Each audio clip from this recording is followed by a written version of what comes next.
seseorang bingung melihat memang Bitcoin bukan sebuah perusahaan, maka teman-teman harus melihat bahwa semua ekosistem ini, baik itu exchange, baik itu kelas kripto, baik itu bursa, baik itu custodian, they will not exist kalau nggak ada Bitcoin. Jadi kalau Bitcoin nggak ada, semua ekosistem ini nggak ada. Dan apakah bisa dibilang nggak divaluasi? Salah. Bursa kemarin IPO.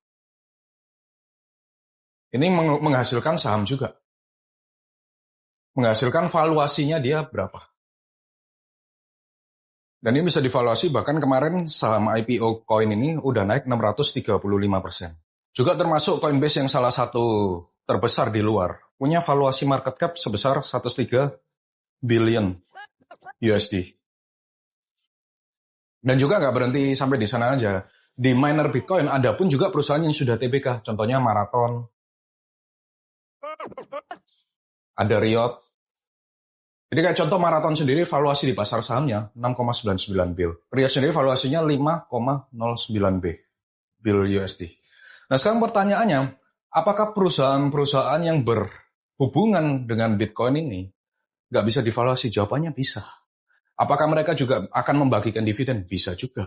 Jadi kalau dibilang Bitcoin ini bukan perusahaan dan susah divaluasi, ini mindset yang perlu dirubah di dalam ekonomi digital kita.